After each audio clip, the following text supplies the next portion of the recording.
할렐루야, 할렐루야. 자, 수요 구속사 강의 주님이 고쳐주시리라, 주님이 고쳐주시리라 라는 제목으로 하나님 말씀 전하겠습니다. 여러분 기억하실지 모르겠는데 지난 좀 오래됐죠. 2005년도에 한국을 넘어서 전 세계를 떠들썩하게 했던 사건이 하나 있습니다. 줄기세포 연구로 이 노벨상 수상 가능성까지 언급이 되면서 전 세계적으로 각광을 받던 서울대의 이제 황우석 박사가 논문을 조작했다는 사실이 드러나서 전 세계 사람들에게 충격을 준 사건이었습니다.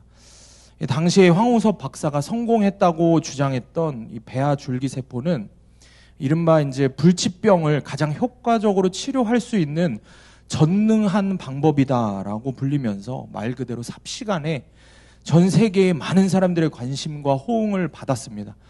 그런데 이 검찰이 조사한 결과에 따르면 그가 주장한, 이름도 어려워요, 맞춤형 인간 배아 복제 줄기세포라는 것은 사실 당시에 존재하지도 않았다라는 것입니다. 그가 논문에서 발표한 만큼의 연구가 되어지지 않았다는 것입니다. 그러니까 하루아침에 세계 최고의 과학자 지위에서 세계 최고의 악랄한 사기꾼이 되는 겁니다. 그리고 서울대 교수직에서 박탈까지 당하게 됩니다. 그리고 당시에 이 황빠라는 신드롬이 있었다고 합니다. 이 황우석 박사를 추종하는 팬들을 이야기하는 건데, 그렇게 추종했던 수많은 사람들이 한순간에 등을 돌렸습니다. 그의 연구 결과에 엄청나게 열광을 하던 국내외 언론이 이 사건이 터지자마자 이 황 박사와 그의 연구팀의 잘못된 것들을 하나하나 파헤치기 시작을 했습니다. 그러면서 이야기한 것이 정말 세계적인 수치다, 국가적인 망신이다 라면서 정말 말할 수 없는 비난을 퍼부었습니다. 여러분이 만약에 이런 일을 당한다면은 여러분은 어떻겠습니까? 정말 인간적으로 살기가 힘들 겁니다. 완전히 무너지지 않겠습니까? 그런데 여러분, 자신의 잘못을 모른 채 영원한 죽음에 이르는 것보다 차라리 이 땅에서 수치를 당하더라도 생명의 주인이신 하나님을 알게 되는 것이 축복인 것입니다. 여러분, 혹시 아프리카의 성자 슈바이처 박사를 아십니까? 위인 전기에 보면 아마 꼭 등장을 하는 사람입니다. 아프리카의 성자, 밀림의 성자 슈바이처 박사, 이렇게 이야기를 합니다. 그런데 여러분, 사실 그는 성자라고 불릴 만한 사람이 아닙니다. 의사이면서도 신학자였는데 슈바이처 박사가 사실 그가 연구했던 신학의 학문이 어떤 것이냐면, 예수님이 십자가에서 죽고 부활하셨다는 성경의 말씀이 거짓이라는 것을 증명하려고 했던 대표적인 자유주의 신학자가 이 슈바이처입니다. 그러니까 세상에서는 의사로서, 밀림의 성자로서 불렸을지 몰라도 한 그리스도인으로 보면 그는 죽을 때까지 예수님의 신성을 부인하다가 죽은 사람입니다. 세상 사람들이 모두 이 사람에게 성자라고 불러주니까 자기 죄를 끝까지 보지 못한 겁니다. 자기가 얼마나 큰 죄를 기독교 역사에 남기고 죽는지 모르고 그냥 지옥에 간 것입니다. 그러니 여러분, 차라리 황우석 박사처럼 살아서 수치를 당함으로 자기의 죄가 만천하에 드러났으니 회개할 기회라도 얻게 되어서 어찌 보면 그가 더 복받은 인생이라고 할 수 있습니다. 실제로 이 황 교수의 표절이 드러나기 전에, 그러니까 온 국민이, 전 세계가 이 황우석 박사에게 열광을 할 때 우리들 교회 김양재 목사님은 설교와 이 공식적인 자리에서 생명복제는 하나님의 생명나무를 건드리는 일이라고 황우석 박사를 지적하셨습니다. 비판하셨습니다. 그런데 오히려 또 반대로 그의 표절이 드러나고 온 국민이 그 사람을 죽일 듯이 이제 사기꾼으로 매도하기 시작하니까 김양재 목사님은 황우석 박사를 위해서 기도하셨습니다. 그의 수치가 드러났으니까 그가 하나님을 믿고 신앙의 길을 가게 해달라고 기도를 하는 것입니다. 그의 수치가 드러난 것이 그를 살리시는, 그를 고치시려는 하나님의 구속사다라고 말씀을 하신 겁니다. 그렇습니다, 여러분. 그 교수의 위상이 땅끝까지 추락했다고 해서 그의 인생이 끝나는 것은 아니죠. 어떤 죄를 지었다고 하더라도 하나님께서 수치를 드러내시고 고난을 허락하셨다면 내 죄를 보고 회개할 수 있는 기회를 얻게 되는 것입니다. 우리는 그저 내 앞에 드러난 수치만 보는 것입니다. 그런데 구속사의 말씀으로 보면은 이것이 은혜인 것입니다. 그래서 회개하면 수치를 통해서 나에게 고난을 허락하시고 나의 더러움, 죄악된 것을 드러내셨다면 주님 앞에서 회개하면 오늘 본문의 말씀처럼 주님이 말씀하십니다. 이제 내가 가서 고쳐주리라. 주님이 그렇게 말씀하십니다. 그렇게 말씀하시는 구속의 역사가 시작이 되는 것입니다. 여러분 삶의 수치가 드러나고 고난이 찾아오셨습니까? 오늘 본문의 말씀을 통해서 주님이 여러분에게 말씀하십니다. 내가 가서 고쳐주리라. 여러분에게 말씀을 하고 계십니다.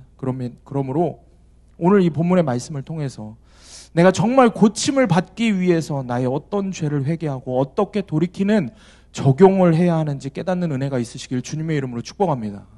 첫 번째로 고침을 받으려면 긍휼이 필요합니다. 오늘 본문의 5절과 6절 말씀 우리가 한 목소리로 합독하시겠습니다. 시작. 예수께서 가버나움에 들어가시니 한 백부장이 나와 간구하여 이르되 괴로워하나이다. 아멘. 가버나움에 들어가시는 예수님께 백부장이 나아옵니다. 나와서 자기의 하인을 고쳐달라고 주님께 이제 간구하는 장면입니다. 그런데 여러분, 지난 시간에 우리가 나누었던 그 나병 환자에 이어서 백부장 역시 유대인들이 이때 당시에 굉장히 부정하게 여겼던 이방인입니다. 그런데 지금 그 이방인이 주님 앞에 자기가 제 발로 걸어 나와서 간구하고 있는 겁니다. 여러분, 물론 이 백부장은 지위가 높은 사람입니다. 그렇지만 그렇기 때문에 사실 더 잘 알죠. 유대인들이 이방인인 자기를 어떻게 생각하는지 알기 때문에 예수님께 나오면서도 이 백부장은 결단이 필요했을 겁니다. 그런데 그가 고백하는 이 본문 말씀의 표현을 우리가 주목해 봐야 됩니다. 오늘 본문의 말씀과 평행 구절인 같은 내용을 누가복음에서도 기록을 하고 있는데, 누가복음 7장에 보면은 지금 내 하인이라고 마태복음에서 이야기한 이 표현을 사랑하는 종이라고 표현을 합니다. 여기서 이 종은 둘로스라고 하는 헬라어를 사용을 했습니다. 둘로스는 사실 당시에 기준으로 보면은 둘로스라는 종을 지칭하는 여러 가지 단어들이 있는데 그 중에 이 둘로스는 새 한 마리 값도 안 되는 가장 미천한 종을 뜻합니다. 지금 백부장이 나와서 어떤 종을 고쳐달라고 하는 겁니까? 가장 미천한 종을, 가장 낮은 계급의 미천한 종을 위해서 간구하는 것입니다. 여러분, 나를 무시하는 사람, 그 사람을 사랑하고 섬기는 게 어렵습니다. 그런데 그거보다 더 어려운 건 뭐냐면은 잘 한번 생각해 보십시오. 종처럼 무시당하는 사람, 모두가 다 무시하는 사람을 사랑하고 섬기는 게 더 어렵습니다. 그러니까 다시 말해서 내 삶에서 보면 나를 무시하는 상사나 시어머니, 배우자, 이런 가족들에게 순종하는 것도 사랑하는 것도 어렵지만 정말 더 어려운 것은 사람들에게 매사에 무시당하는 사람이 있습니다. 내가 생각해도 나보다 못났다고 하는 사람이 있습니다. 그 사람에게 내가 먼저 다가가서 내가 먼저 숙이고 사랑하는 게 더 어렵다는 것입니다. 그런데 지금 백부장이 그런 모습을 보여주고 있는 거예요. 모두에게 가장 무시받는 종, 목숨값이 새 한 마리 값도, 사람 목숨인데 종이기 때문에 새 한 마리 값도 안 되는, 그 취급도 못 받는 그런 종을 사랑하고 섬기는 겁니다. 그래서 주님은 그렇게 무시해도 좋을 하인을 사랑하는 이 백부장의 인격에 감동하시는 겁니다. 여러분, 백부장의 말을 한번 자세히 살펴보시길 바랍니다. 6절 말씀을 제가 다시 읽겠습니다. 이르되 주여 내 하인이 중풍병으로 집에 누워 몹시 괴로워하나이다. 하인이 몹시 괴로워한다고 말합니다. 그런데 여러분, 그 하인도 사실은 우리 주님이 만드신 피조물입니다. 주님의 것입니다. 그런데 주님께 자기의 그 하인을 고쳐달라고 하는 이 백부장의 고백이 주님이 보시기에 얼마나 귀한 고백이겠습니까? 이런 거죠. 내가 누군가에게 내 자식을 맡겼는데 내 자식이 괴로워하는 것을 그 맡긴 사람이 나에게 알려주고 위한다면 얼마나 고맙겠습니까? 지금 이 백부장의 모습 하나하나의 모습이 주님이 감동을 하실 수밖에 없는 모습인 겁니다. 주님이 당신의 자녀를 걱정하고 안타까워하는 사람을 예뻐하실 수밖에 없지 않겠습니까? 여러분, 그래서 내가 치료하고 살리려고 애쓰지 않아도 됩니다. 고난 가운데 있는 내 자녀, 믿지 않으려고 발버둥 치는 배우자와 가족들, 여러분, 내가 어찌하려고 애써봐야 소용이 없습니다. 백부장의 고백처럼 딱 이렇게 하시면 됩니다. 그가 괴로워합니다, 주님. 진짜 주인이신 주님께 보고하면 되는 겁니다. 그 사람의 아픔에 공감하고 그가 낫기를 바라면서, 주님, 제 남편이 말씀 앞에서 괴로워합니다. 제 자녀가 고난 가운데 괴로워합니다. 라고 주님께 보고하면 되는 것입니다. 그러면 우리 주님이 손 보십니다. 우리 주님이 고쳐주시는 겁니다. 내가 손 보려고 하면 괴로움만 더 커질 뿐입니다. 하나님께 아뢰고 하나님이 한 번 손 보시기 시작하면 모든 괴로움은 끝이 날 수 있다는 것입니다. 그래서 지금 말씀을 통해서 우리가 이 백부장의 모습을 배워야 합니다. 우리의 마음에 새겨야 합니다. 무엇을 새겨야 하냐? 그가 가졌던 바로 이 긍휼의 마음인 것입니다. 이 긍휼, 백부장이 보여주는 이 긍휼의 마음을 우리가 구속사의 말씀으로 깨달으면은 우리가 그 긍휼의 마음을 가질 때 주님이 반드시 고치시는 겁니다. 여러분, 그런데 하인이 아파하는 모습을 보면서 이렇게 고백을 하죠. 백부장이 누워 몹시 괴로워하나이다. 누워 몹시 괴로워한다. 이 백부장의 이 표현에 굉장히 중요한 구속사의 메시지가 담겨 있습니다. 이 단어를 헬라어로 분석을 해보면은 좀 다른 뜻이 함께 포함되어 있습니다. 그게 뭐냐면 던지다, 떨어지다, 뭐 이런 뜻이 있습니다. 여러분, 어디에 던진다는 걸까요? 그러니까 마태복음에서 지금 이 단어는 보통 언제 쓰였냐면은 하나님의 심판에 던져지다라는 말씀에 많이 사용됐습니다. 그러니까 다시 말해서 하인이 지금 괴로워하는 이유가 단순히 육체적인 질병인 중풍에 걸려서 괴로워하는 게 아니라는 겁니다. 그의 영혼이 하나님의 심판으로 인해서 괴로움을 당하고 있다는 것입니다. 그래서 바꿔서 말하면 예수님께 이 하인을 치료해 달라고 부탁하는, 간구하는 이 백부장의 말 뜻은, 그의 마음의 본 뜻은 그의 영혼을 살려달라는 간구인 것입니다. 그러므로 여러분, 백부장의 이 긍휼의 마음은 어떤 긍휼이겠습니까? 하인의 죄와 아픔이 사라져 결국에는 구원으로 인도되기를 바라는 마음인 것입니다. 결국에는 이 영혼이 구원받기를 원하는 그 긍휼의 마음인 것입니다. 사랑하는 여러분, 여러분의 고통받는 자녀, 부모, 배우자를 위해 고쳐달라고 기도하시기를 바랍니다.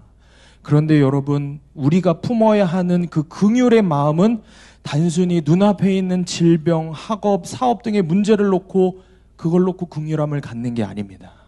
그들의 영혼 구원을 위한 애통함이 우리에게 있어야 하는 것입니다. 그들의 영혼이 구원받지 못하고 있음에 가슴을 찢으며 긍휼한 마음으로 주님께 간구할 때 주님이 친히 고치시는 것입니다. 여러분에게 이 백부장의 긍휼의 마음이, 영혼 구원을 향한 긍휼의 마음이 부어지시길 주님의 이름으로 축원합니다. 감리교회 성자라고 불리는 박보영 목사님이 안성에서 목회하실 때 만난 아이가 있었다고 합니다. 전도를 나가셨다가 어린 형제 둘을 만났대요. 근데 이 아이들이, 어린 아이들이 안성천이라는 곳의 밑에서 본드를 하고 있더래요. 그리고 이 아이들이 지나가는 사람들을 붙들고 한 푼 한 푼 달라고 앵벌이를 하는 그런 아이들이었다고 합니다. 목사님이 아이들이 너무 안쓰러워서 그 두 아이들을 데리고 와서 같이 사셨습니다. 아이들이 자신들이 자라온 이야기들을 이제 하기 시작하는 거예요. 부모에 대한 증오심이 가득했습니다. 아이들 말에 따르면은 엄마를 만나면 반드시 죽일 거라고 이야기를 하는 겁니다. 왜냐하면 원래 아버지와 엄마 그리고 이 형제 둘, 이렇게 내 가족이 그렇게 행복하게 살았답니다. 그런데 어느 날 엄마가 장날에 시장에 장을 보러 나갔다가 물건을 팔러 온 남자와 눈이 맞아서 그만 집을 나가버린 겁니다.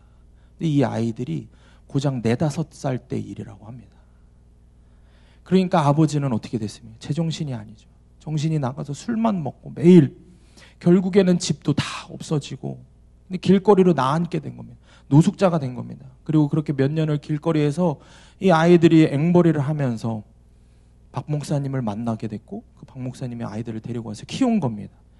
목사님이 아이들을 지극정성으로 키우셨대요. 그리고 그 아이들은 하나님을 만나고 시간이 한참 지나서 이제 둘 다 감신대 신학생으로 입학을 했답니다. 형제가. 근데 형제 중에 형이 이제 군대를 가고 동생이 열심히 학교를 다니는데 어느 날 목사님 댁으로 이제 아이들을 계속 데리고 사는데 목사님 댁으로 우편물이 하나가 왔대요. 어떻게 알았는지 이 아이들의 엄마가 보낸 우편물이었습니다. 편지인 거예요.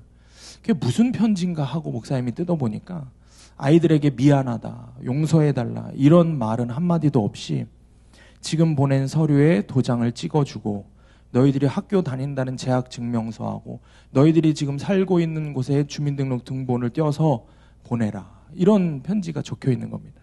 그러니까 나라에서 영세민에게 주는 돈을 타기 위해서 서류가 이제 필요한 거예요.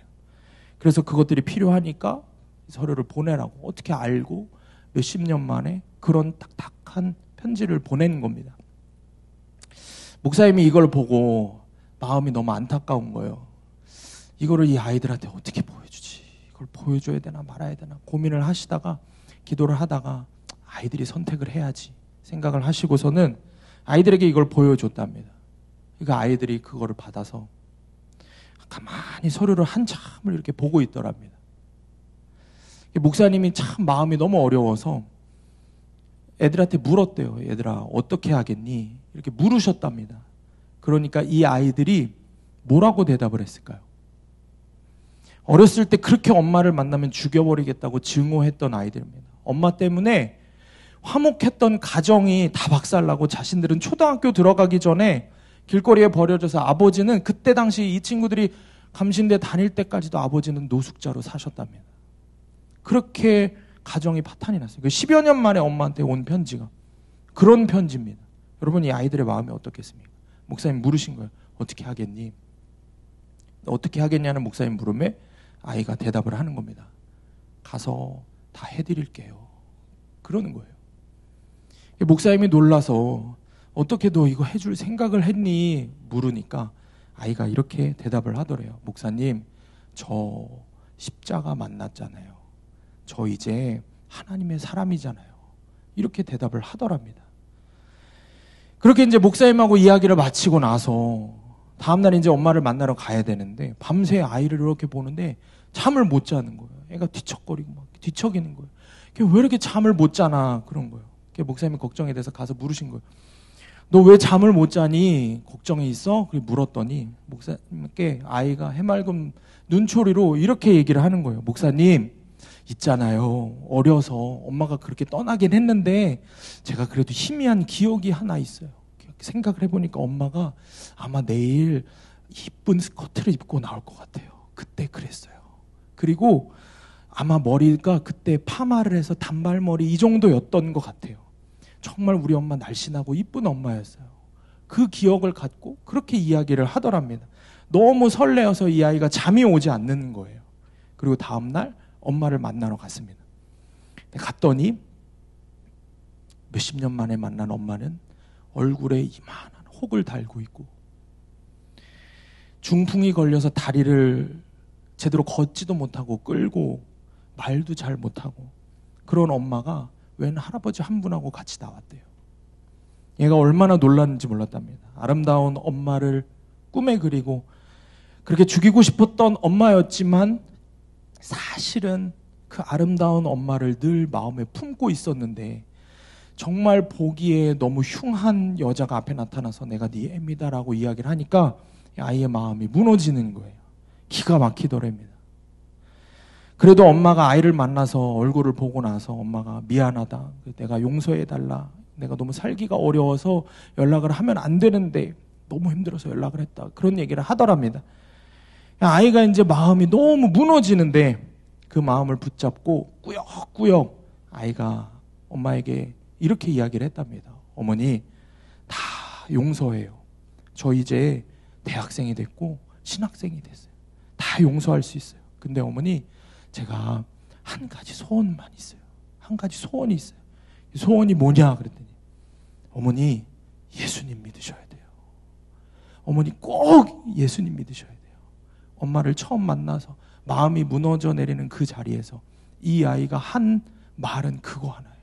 어머니, 예수님 믿으셔야 돼요. 그래서 꼭 천국 가셔야 돼요. 그렇게 이야기를 하고 그 자리에서 엄마를 끌어안고 울면서 기도를 해주고 돌아왔답니다. 돌아와서는 이제 아이가 목사님께 부탁을 하나 하더랍니다. 목사님, 이제 열흘에 한 번은 제가 엄마를 좀 만나러 갈게요. 그래서 꼭 예수님을 계속 엄마가 예수님 믿을 때까지 예수님 전하고 올게요. 그러고선 아이가 이제 엄마를 찾아갈 때마다 이제 목사님한테 용돈을 받아서 그 뭐 베지밀인가 한 박스를, 두유를 한 박스를 사갖고 갔답니다. 왜냐면 엄마가 이미 그때 당뇨가 오셔서 너무 심해서 합병증까지 와서 이제 그것밖에 제대로 드시지를 못하더랍니다. 그리고 얼마 후에 이제 엄마가 다리가 썩기 시작하고 또 얼마 지나서는 눈이 이제 실명이 돼버린 거예요. 그래서 이제 얼마 지나고 나서 아이가 박 목사님을 찾아와서 이야기를 하더래요. 목사님, 제가 정말 엄마한테 해드리고 싶은 소원이 하나 있어요. 그게 뭐냐 그랬더니 엄마하고 마지막으로 여행 한 번을 갔다 오고 싶다고 이야기를 하더랍니다. 병원에서 이제 수술을 해도 엄마가 살지 못한다고, 엄마랑 이제 마지막으로 여행을 가야 되겠다고. 왜 여행을 가려고 하니? 그러니까 아이가 하는 말은 하나밖에 없는 거예요. 가서 예수님 꼭 믿게 하고 올 거예요. 그 이야기를 하는 거예요. 반드시 예수님 전하고 올 거예요. 그 이야기를 하는 겁니다. 그리고 엄마 마지막 여행을 하고 다녀와서 마지막까지 이 아이가 엄마의 영혼 구원을 위해서 생명을 다해서 기도하고 생명을 다해서 마지막까지 예수님을 전했다고 합니다. 사랑하는 여러분, 이 아이가 엄마의 병을 낫게 해달라고, 상황과 환경을 좀, 엄마의 어려운 상황과 환경을 좋게 해달라고, 그런 기도보다 이 아이는 더 중요한 기도를 한 겁니다. 엄마의 영혼을 살려달라고. 그 기도 한 가지만 한 것입니다. 그리고 엄마에게 복음을 전하는 적용을 마지막 순간까지 한 겁니다. 아이에게는 백부장의 긍휼의 마음이 있었기 때문입니다. 그러므로 분명 주님은 이 아이의 엄마의 영혼을 고치셨을 겁니다. 그래서 그 영혼을 반드시 주님이 구원하셨을 겁니다. 여러분은 어떠십니까? 여러분에게 영혼 구원을 위한 이런 긍휼의 마음이 있으십니까? 그저 눈앞에 보이는 고난과 문제를 해결해달라고, 그것만 고쳐달라고 기도만 하고 계시진 않습니까? 여러분, 진짜 긍휼의 마음이 내 안에 있으면, 주님이 주시는 긍휼의 마음이 있으면 10몇 년 만에 만난 죽이고 싶었던 엄마를 보면서도 했던 첫 마디가 예수님 믿어야 돼요. 이 이야기만 나오는 것입니다. 여러분에게 영혼 구원을 향한 긍휼의 마음이 부어지시기를 축복합니다. 네, 사랑하는 가족과 공동체 식구들의 영혼 구원을 위한 긍휼하는 마음이 충만하시기를 축복합니다. 그래서 그들의 영혼을 고쳐달라고 간구하시는 여러분 되시길 주님의 이름으로 축원합니다. 적용 질문입니다. 오늘 주님께 나아가 그의 괴로움을 고해야 할 자녀와 배우자가 있습니까? 그 사람 때문에 괴로운 것은 나라고 내가 힘든 것만 말하고 있습니까? 사랑하는 자녀와 배우자의 영혼을 고쳐달라고 간구하는 긍휼의 마음이 있습니까? 여러분, 이 긍휼의 마음을 구하시기를 축복합니다. 두 번째로 고침을 받으려면 겸손이 필요합니다. 오늘 본문의 7절 말씀을 우리가 함께 읽겠습니다. 7절 말씀 시작. 이르시되 내가 가서 고쳐주리라. 아멘. 주님이 응답하시죠. 내가 가서 고쳐주리라. 이 말씀은 사실 정말 내가 가서 고쳐주기를 원하니? 라고 주님이 물으시는 겁니다. 예수님은 지금 백부장의 믿음을 확인하고 계시는 겁니다. 그러자 백부장이 정말 믿음의 고백을 합니다. 오늘 본문의 8절에 이렇게 기록합니다. 백부장이 대답하여 이르되 주여 내 집에 들어오심을 나는 감당하지 못하겠사오니 다만 말씀으로만 하옵소서. 그러면 내 하인이 낫겠사옵나이다. 아멘. 예수님의 절대적인 권위를 지금 인정하는 겁니다. 절대적인 예수님의 능력을 믿고 있는 겁니다. 그래서 예수님의 말씀만으로도 병이 낫겠다는 엄청난 믿음의 고백을 하고 있는 겁니다. 여러분, 어찌 보면은 사실 이 모습이 웃길 수가 있습니다. 세상에서 목에 힘주고 사는 백부장과 비교할 때 백부장이 지금 고개를 조아리며 간구하는 예수님은 뭡니까? 무슨 출신입니까? 초라한 목수 출신입니다. 그런데 백부장은 예수님의 권세가 하나님에게서 오는 우리의 생사화복을 주관하시는 권세라는 것을 믿은 것입니다. 그래서 9절 말씀을 보면 나도 남의 수하에 있는 사람이요 내 아래에도 군사가 있으니 이더러 가라 하면 가고 저더러 오라 하면 오고 내 종더러 이것을 하라 하면 하나이다. 그러니까 정말 겸손한 그의 모습을 볼 수 있습니다. 그런데 지금 백부장의 모습은 여러분 그냥 인본주의적으로 겉으로 그냥 사양하면서 겸손을 떠는 모습이 아닙니다. 그런 차원의 것이 아닙니다. 그는 지금 예수님의 권세를 인정하고 그 권세 앞에 질서 있게 고개를 숙이며 간구하는 것입니다. 여러분, 그래서 진짜 겸손은 하나님이 세우신 질서에 순종하는 것이 최고의 겸손입니다. 그리고 그 겸손을 가진 사람의 간구에, 그런 겸손을 가진 사람의 간구에 주님이 응답하시고 고쳐주시는 겁니다. 여러분, 겸손은 겸손한 말을 한다고 겸손한 게 아닙니다. 겸손한 행동을 보여준다고 그게 겸손이 아닙니다. 겉으로는 얼마든지 우리가 겸손한 척을 하면서 살 수 있습니다. 진짜 하나님이 인정하시는 겸손은 하나님이 세우신 질서에, 그 질서와 권세에 나의 생각과 달라도 순종하고 따르는 것이 진짜 겸손인 것입니다. 그래서 여러분, 교만한 사람은 하나님이 세우신 질서에 순종하지 못합니다. 그리고 이런 말을 항상 하죠. 나는 매사에 정확한 사람이야. 나는 틀린 말은 안 해. 내가 한 말은 틀린 말은 아니야. 이런 말을 합니다. 누가 틀린 말을 모르니까? 여러분, 이런 게 정확한 게 아닙니다. 정확한 말을 했다고 그게 정확한 게 아닙니다. 이건 결국에 남을 정죄하는 정확함인 겁니다. 나를 높이고 다른 사람을 무너뜨리는 정확함입니다.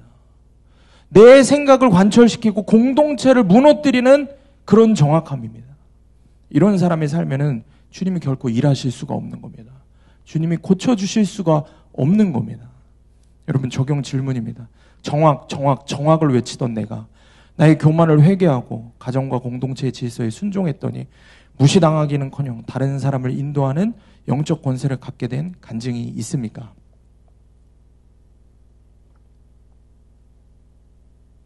제가 오랫동안 사역을 했던 시골교회에서 한 10년이 넘게 정말 열심히 사역을 했습니다.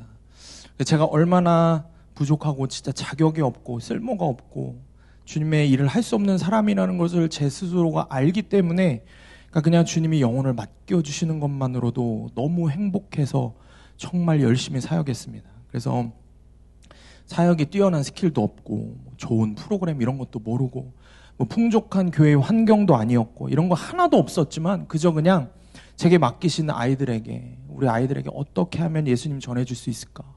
어떻게 하면 예수님 알려줄 수 있을까? 어떻게 하면 예수님 만나게 할 수 있을까? 어떻게 하면 예수님 따르게 할 수 있을까? 이 한 가지만 생각하면서 정말 미친 듯이 사역을 하면서 달려왔습니다. 그런데 그렇게 열심히 사역을 하던 어느 날, 그때도 중고청 겨울 수련회를 인도하고 있었는데 제가 예전에도 몇 번 간증을 했던 아이가 하나 있습니다. 아빠를 이제 일찍 암으로 하늘나라 보내고 하나님에 대한 원망과 세상에 대한 원망으로 가출을 했던 학생이 있었습니다. 이 친구를 어렵게 이제 막 경찰에 신고하고 위치 추적하고 이러고 어렵게 데리고 왔습니다. 데리고 와서 거의 저희 집에 데리고 있다시피 하면서 그렇게 해서 수련회, 겨울 수련회에 정말 어렵게 참석을 시켰습니다. 그리고 약속을 했어요. 마지막이라고. 이 수련회 끝나고도 네가 네 하고 싶은 마음이 여전하면은 내가 더 이상 얘기하지 않겠다. 그러고서는 사실은 약속은 그렇게 했지만 포기는 안 할 거였지만 일단은 데리고 와야 되니까 했습니다.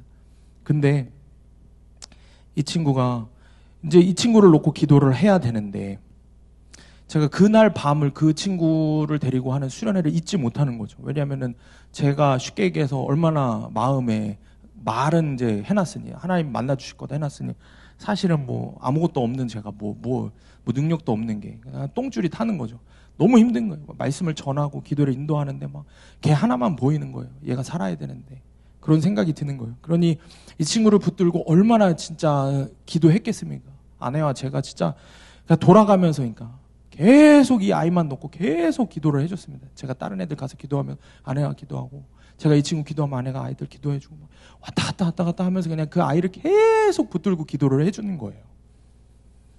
그 정말 생명을 다해서 붙들고 기도를 한 거예요. 왜냐하면 진짜 그렇게 기도하는 거 주님 오늘 지나면 안 돼요. 오늘 지나면 한 번밖에 기회가 없으니까 정말 주님 만나 주셔야 돼요. 그런 기도를 한 겁니다. 근데 그렇게 기도했더니 정말 놀라운 일이 생긴 겁니다. 이제 기도회를 인도하는데 아이를 붙들고 기도하는데 제가 가서 기도를 하는데 기도를 해주는데 아이가 그 자리에서 기도를 받는 순간에 갑자기 픽 하고 쓰러진 거예요. 그래서 저는 이제 아이가 너무 오랫동안 저희가 이제 쉬지 않고 붙들고 기도를 하니까 애가 탈진을 했나 보다 그랬어요. 근데 아이가 이렇게 보니까 정신을 잃은 상태에서도 눈물을 흘리면서 막 흐느껴서 우는 거예요. 그러면서 막 기도를 하는 거예요. 성령님이 아이를 깊이 만나주시고 계시는 거를 처음 보게 되는 거예요. 그래서 그날 밤에 정말 놀라운 성령님의 기름 부으심이 있었는데 30명 정도 되는 이제 학생 청년들을 하나하나 그때부터 이제 기도를 해주는데 이제 하나 둘씩 아이들이 계속해서 하나 둘씩 입신을 하기 시작하는 거예요. 저는 그런 은사가 있는 사람이 아니었습니다. 그런 일을 전혀 경험을 해본 적도 없고요. 제가 기도했던 거는 아이들 붙들고 기도했던 거는 정말 이 아이가 예수님을 주와 그리스도로 고백하게 해달라고, 그게 바뀌지 않게 해달라고, 정말 예수님을 왕으로만 섬기게 해달라고 그것만 놓고 기도를 해줬습니다. 근데 기도를 할 때마다 해줄 때마다 아이들이 그렇게 기도를 깊이 들어가게 되고 대굴대굴 구르고 쓰러지고 통곡하는 역사가 4시간 동안 그때부터 일어나는 거예요. 제가 정신을 차려보니까 본당에 이제 저만 정신을 차리고 있고 제 아내를 포함해서 그러니까 교사들까지 전부 다 그렇게 입신을 해서 성령님의 놀라운 은혜를 경험하는 시간이었습니다. 제가 너무 한편으로는 두렵고 이걸 어떻게 해야 되나 하는 그런 마음도 있었지만 사실 너무 감사한 마음이 컸습니다. 제가 무슨 능력이 있어서 한 것이 아니라 주님이 하셨다는 게 너무 분명했기 때문이에요. 그래서 다음날 이제 당연히 담임 목사님께 찾아가서 이 기쁜 사실을 말씀을 드렸어요. 너무 기뻐서. 담임 목사님이 너무 기뻐하실 거라고 생각을 하고 말씀을 막 드렸어요. 근데 뜻밖에도 담임 목사님 표정이 별로 안 좋으신 거예요. 그 순간 제가 이제 당황을 하는 거예요. 아, 내가 뭘 잘못했나 보다. 왜 그러시지? 이해가 안 되는 거였어요. 한편으로는 돌아서서 서운한 마음이 드는 거예요. 그래서 며칠 동안을 이 문제를 놓고 이제 기도를 하기 시작했습니다. 그리고 주님이 주시는 제 마음 가운데 주시는 분명한 마음 하나가 있었습니다. 그게 뭐였냐면 질서에 순종해라. 이 말씀이었습니다. 내 기준에 내 생각에 맞고 틀리고는 전혀 문제가 아니었습니다. 하나님의 세우신 권세에 순종해라. 질서에 순종하라. 이 말씀이었습니다. 그래서 그때부터 아이들에게 제가 기도해 주지도 않았고 손도 대지 않았고 뭐 따로 뭐 그런 기도를 해주지도 않았습니다. 사실은 그때 집회의 이야기가 이제 아이들이 이제 집에 가서 너무 막 몸과 영혼이 막 낳고 막 이런 일들이 막 기적이 이런 뭐 그런 일들을 애들도 처음 경험하니까 그 자리에서 막 10몇 명이 방언을 받고 막 이러니까 정신을 못 차려요. 그러니까 아이들이 돌아가서 부모님한테 막 얘기를 한 거예요. 하지 말라고 그렇게 얘기를 했는데도 가서 얘기를 한 거예요. 그러니까 교회에 소문이 다 퍼지는 거예요. 그러니까 어른들 중에서는 오셔갖고 이제 기도를 해달라고 막 그러시는 분들이 있는 거예요. 근데 저는 뭐 내가 뭘 할 줄 알아야 뭘 해주지. 그래서 도망 다녔습니다. 도망 다니고 안 된다고 했습니다. 그리고 주님이 저에게 주신 분명한 명령이 있기 때문에 질서에 순종하라는 그 말씀 하나만 믿고 목사님의 말씀에 더 순종하려고 했습니다. 목사님을 더 섬기려고 했어요. 그래서 제가 했던 게 학생 청년들을 중심으로 해서 목사님만을 위한 중보기도팀을 만들었습니다. 그래서 매주 주일 새벽 기도가 끝나면은 20명이 넘는 이제 학생 청년들이 함께 모여서 강대상을 붙들고 담임 목사님만을 위해서 열심히 눈물로 중보기도 했습니다. 그렇게 오랜 시간이 이제 지났습니다. 몇 년의 시간이 지났습니다. 여러분 어떻게 됐을까요? 어떻게 됐을까요? 주님이 다 고치기 시작하셨습니다. 주님이 우리의 마음을 다 고치셔서 하나로 모으셨습니다. 가장 먼저는 담임 목사님이 그 누구보다 저를 신뢰하시기 시작한 거예요. 저를 사랑하시고, 그리고 온 성도님들이, 학생 청년들이 수련회를 했다, 뭐를 했다 하면은 한 마음으로 그냥 기도해 주시고 사랑해 주시고 엄청나게 섬겨 주시는 거예요. 부흥이 어마어마하게 일어나기 시작하는 겁니다. 그래서 여러분, 어떤 부흥들이 일어났냐, 아이들의 삶이 변하기 시작하는 겁니다. 아이들이 삶이 변하니까 제일 먼저 뭐가 변하는지 아십니까? 성적이 올라요. 어머님들이 굉장히 좋아하시더라고요. 성적이 아이들이 올라요. 성적의 평균 50점이 오른 애도 있어요. 50점이 올랐으면 예전에 도대체 몇 점이었는지 모르겠는데 성적이 오르는 거예요. 왜냐하면 예수님 때문에 공부해야 되겠다는 거예요. 삶이 변하는 거예요. 부모님들까지 변하기 시작하는 거예요. 그리고 수련회 때 주셨던 그런 놀라운 성령의 역사가 1년에 한 번, 두 번만 일어나는 게 아니라 정말 매주 토요일 중고등부 청년부 예배를 드릴 때마다 그런 어마어마한 성령의 은사와 기름 부음이 계속해서 일어나는 거였습니다. 지금 생각해 보면은 만약에 그때 질서에 순종하지 않았다면 제가 이런 생각이 드는 겁니다. 사단이 얼마나 좋아했을까? 내가 얼마나 나는 그럼 교만해졌을까? 나는 아마 분명히 주님이 버리셨을 거야. 주님께 버림받은 종이 됐을 거야. 이런 생각이 드는 겁니다. 그래서 저는 오늘도 이 설교를 준비하면서 그때 이야기를 묵상하면서 새벽에 기도를 하는데, 주님께 드린 제 고백은, 주님 다 아시잖아요. 제가 그때도 지금도 어떤 놈인지 주님 다 아시잖아요. 제 속을 다 아시잖아요.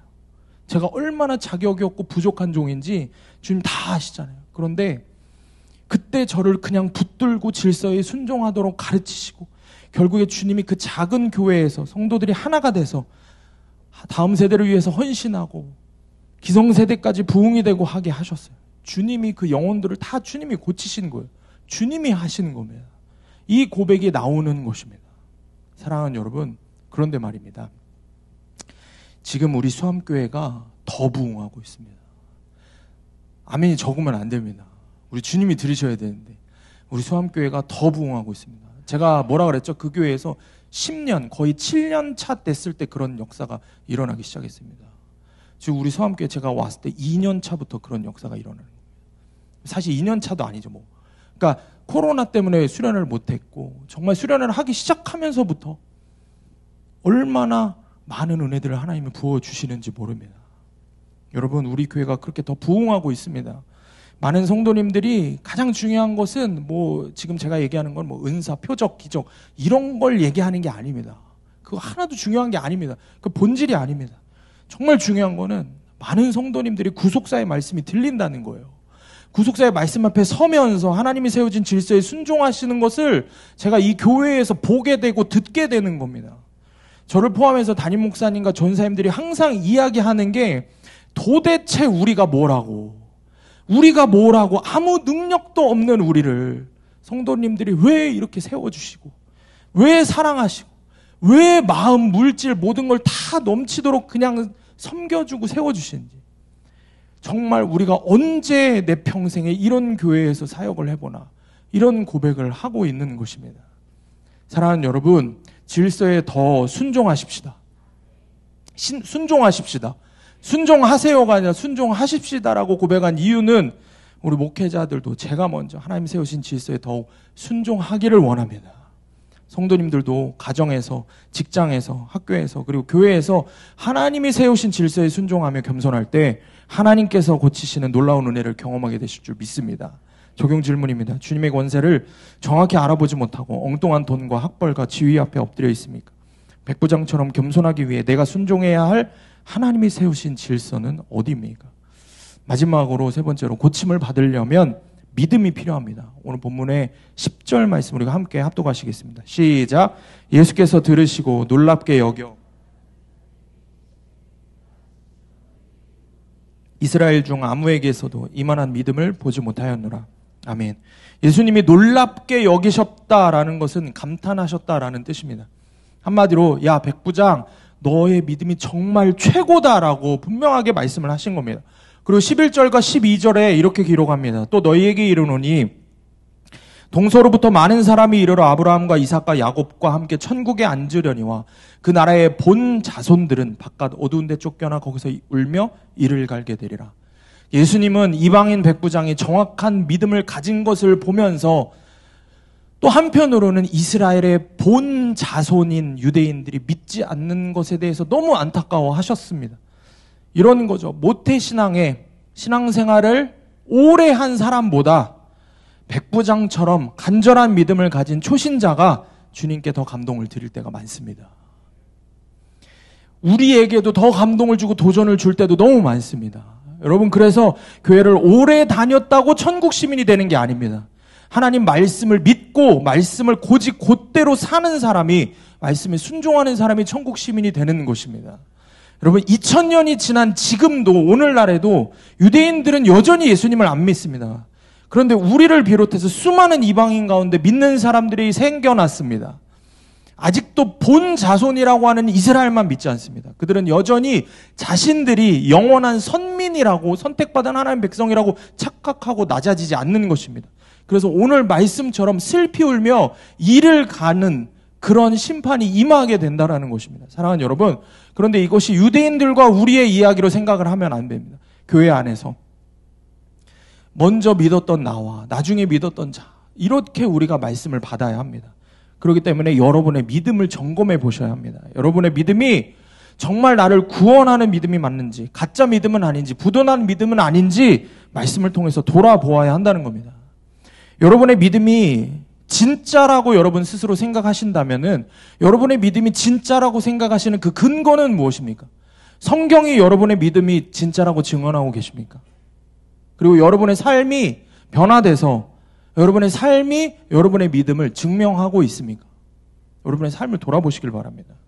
제가 가장 존경하는 신앙인은 저희 어머니입니다. 이유는 하나입니다. 세상에서 가장 변할 것 같지 않았던, 세상에서 누구보다 거칠었던 저희 아버지를 기도와 사랑으로 변화시킨 분이 저희 어머니시기 때문입니다. 어머니의 눈물과 기도로 주님이 일하셨습니다. 그런데 저희 어머니가 제게 신앙이 있어서 물려주신 딱 하나의 말씀이 있습니다. 사실 어머니 자신이 항상 이 말씀을 자신의 마음에 새기고 새기는 말씀이라고 제게 이야기를 하셨어요. 그 말씀이 뭐냐면 마태복음 19장 30절입니다. 그러나 먼저 된 자로서 나중되고 나중된 자로서 먼저 될 자가 많으니라. 그러니까 당신의 믿음이 진짜라고 단언하지 않으십니다. 항상 이 말씀을 꺼내어서 만지고 또 만지고 또 만지고 또 만진다고 하시는 겁니다. 왜냐하면 당신은 여전히 자격이 없는 100% 죄인이기 때문에 이 말씀 붙잡고 또 붙잡아야 된다고. 그래야 마지막까지 진짜가 되기 위해서 좁은 문 좁은 길을 걸어갈 수 있을 것이라고 제게 그렇게 가르쳐 주셨습니다. 여러분에게도 이 말씀이 새겨지시기를 주님의 이름으로 축복합니다. 우리 마지막으로 오늘 본문의 13절 말씀을 함께 합독하시겠습니다. 13절 시작. 예수께서 백부장에게 이르시되 그 즉시 하인이 나으니라. 아멘. 앞선 나병 환자를 고치실 때 주님은 어떻게 말씀하셨냐면 깨끗함을 받으라 라고 말씀을 하셨죠. 근데 지금 백부장의 하인을 고치실 때는 마지막에 뭐라고 이야기하십니까? 네가 믿은 대로 될지어다. 믿은 대로 된다고 하셨는데 그 즉시 하인의 병이 나았습니다. 여러분, 이런 믿음의 역사가 일어나려면은, 그래서 나의 믿은 것이 하나님 마음에 합한 선한 것이어야 합니다. 돈을 믿어서도 안 되고요. 지식을 믿어서도 안 되고요. 내 능력을 믿어서도 안 되고요. 사람을 믿어서도 안 되고, 심지어 내 신앙을 믿어서도 안 됩니다. 내 종교적인 신념을 믿어서도 안 됩니다. 여러분이 지금 믿는 믿음의 대상이 무엇입니까? 여러분은 무엇을 믿고 간구하고 계십니까? 나의 믿는 것이 선한 것이어야 주님이 고치십니다. 나의 믿는 것이 바로 예수 그리스도 그분이어야 고쳐주시는 것입니다. 미국의 한 시골 동네에서 있었던 이야기입니다. 아이가 감기에 걸리니까 엄마가 이 아이를 데리고 병원에 데리고 갔습니다. 그런데 감기에 걸린 아이가 병원에서 처방해준 약을 먹었는데도 낫지가 않는 거예요. 점점 악화되는 거예요. 엄마가 너무 걱정이 돼서 큰 병원으로 데리고 갔습니다. 병원에서 정밀 진단을 받고 나서 엄마는 의사로부터 청천벽력 같은 소리를 듣게 됩니다. 이 아이는 백혈병이라는 병입니다. 너무 늦어서 손을 쓰기가 힘듭니다. 백혈병이라는 병이 뭔지도 잘 모를 때의 이야기입니다. 실제 이야기입니다. 그러니 지금같이 의학기술이 발달한 시대도 아니어서 의사도 뭘 해줄 수가 없는 겁니다. 엄마는 더 이상 병원에서 어찌할 도리가 없다는 말을 듣고 아이를 데리고 집으로 돌아왔습니다. 그리고 아이를 이제 돌보기 시작하는 거예요. 근데 아이가 엄마의 뜻처럼 병이 나아질 기미가 전혀 안 보이는 거죠. 엄마가 해줄 수 있는 것은 이 아이의 귓가에다 대고 시편의 말씀 한 구절을 매일매일 읽어주고 아이를 붙들고 기도해 주는 것밖에 없었습니다. 그 말씀이 뭐였냐면 시편 23편 1절이었습니다. 여호와는 나의 목자시니 내게 부족함이 없으리로다. 이게 영어로 하면 The Lord is my shepherd 이라고 합니다. 제가 갑자기 영어로 쓰는 이유가 있습니다. 네 번째, 엄마가 이 아이에게 여호와는 나의 목자시니 이걸 가르쳐줘야 되니까 아이에게 외우라고, 여호와는 나의 목자시니 하면서 네 번째 손가락을 기억하라고 했습니다. 네 번째 손가락이 나의 목자시니, 이 단어였어요. 이걸 기억하라고 했습니다. 그리고 얼마 지나지 않아서 아이가 숨을 거뒀어요. 시신을 수습하러 온 사람들이 그 아이를 보고 너무 안타까워했습니다. 근데 아이의 시신을 수습하며 놀라운 점이 하나가 보이는 거예요. 뭐였을까요? 그렇게 힘없게 죽어간 아이가 마지막 순간까지 자기의 손으로 네 번째 손가락을 끝까지 붙들고 그렇게 죽어갔습니다. 네 번째 손가락이 무슨 뜻이라고 엄마가 가르쳐줬다고요? 나의 목자. 아이는 엄마가 말해줬던 나의 목자라는 그 말씀을 그 하나만 마지막까지 붙잡고 있었던 겁니다. 죽어가면서, 그 고통으로 죽어가면서 아이는 그 믿음 하나만 붙잡은 겁니다. 그리고 하나님 품에 안긴 것입니다. 사랑하는 여러분, 우리가 끝까지 붙들어야 할 믿음의 대상은 나의 목자 되신 예수님이십니다. 여러분, 이 사실을 믿으시기를 축복합니다.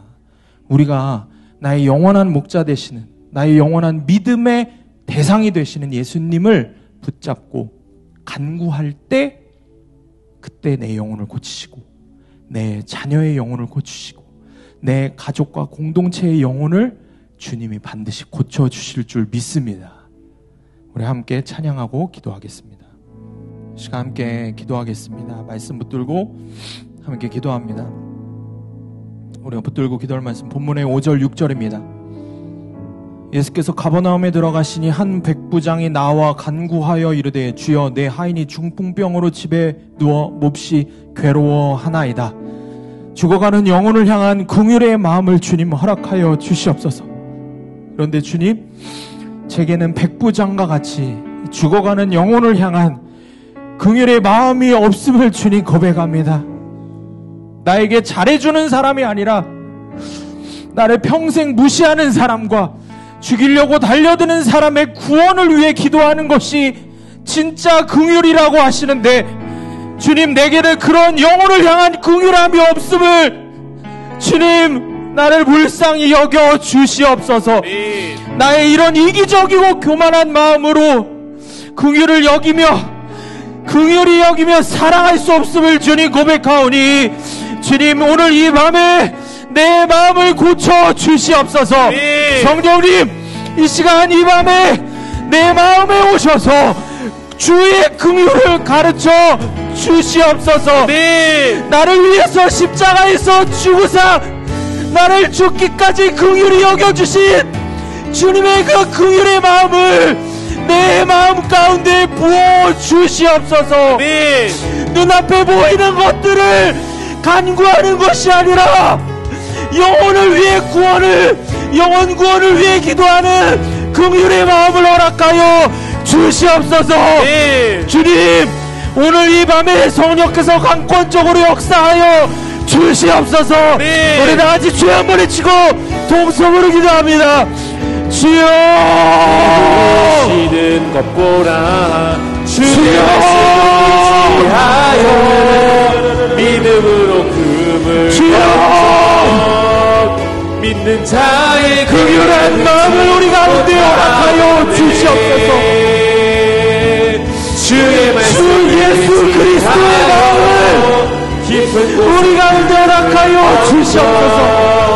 영혼을 향한 죽어가는 내 자녀를 향한 죽어가는 내 배우자를 향한 죽어가는 내 부모를 향한 긍휼의 마음을 주님 부어주시옵소서. 주님 다른 것들을 세상에서 없어질 것들을 구하지 않게 하시고 성령 리버를 임하여 우리 가운데 충만하게 임하셔서 우리의 기도를 인도하여 주시옵소서.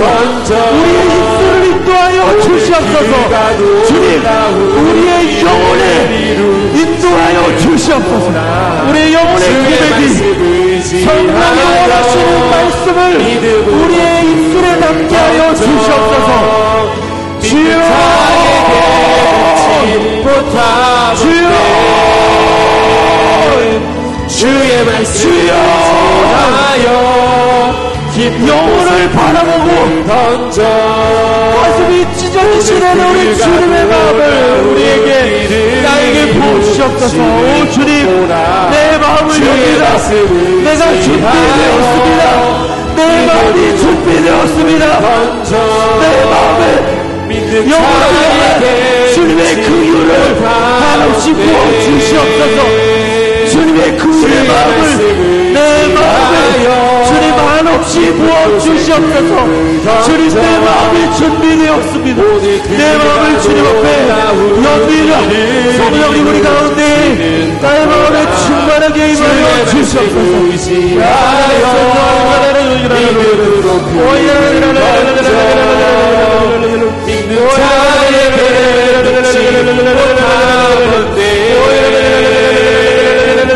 주의 말씀을 의지하여 깊은 곳에 금을 던져 그가 놀라운 일을 이루시는 것보다 주의 말씀을 의지하여 믿음으로 주의 말씀을 의지하여 깊은 곳으로 던지게 하여 주옵소서. 믿는 자에게 능치 못함없네.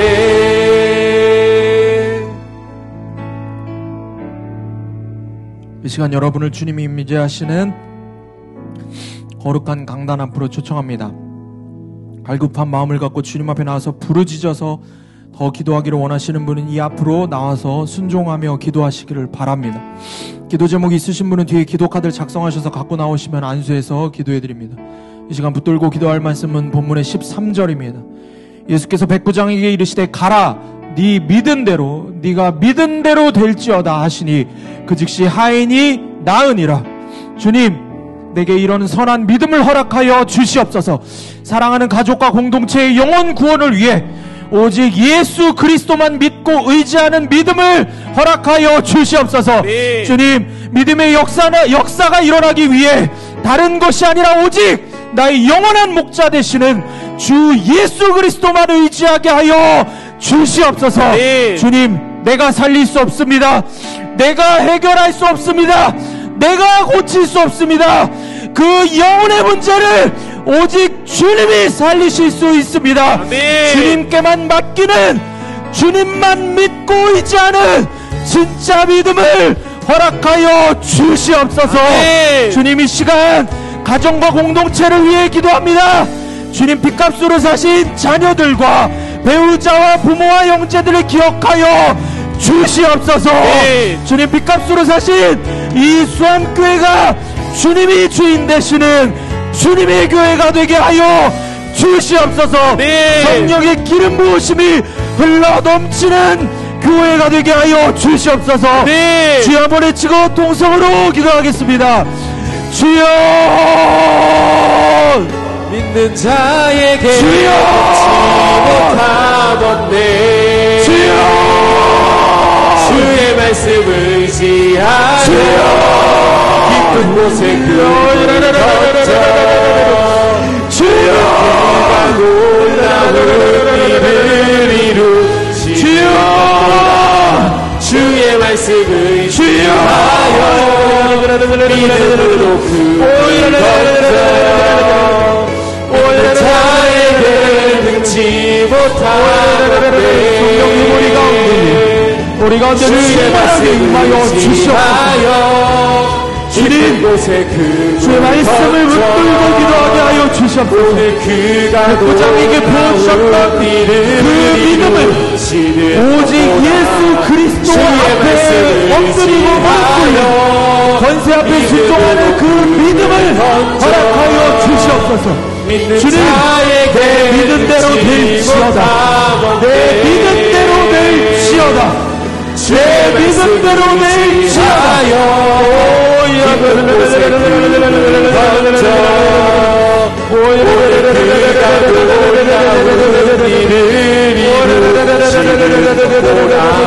주의 말씀을 의지하여 믿음으로 그를 던져 주여 자에게 넘지 못하는데 주의 말씀을 의지하여 깊은 곳에 그를 던져 그가 놀라운 일을 이루시는 것보다 주의 말씀을 의지하여 믿음으로 금을 던져 믿는 자에게 능치 못함 없네.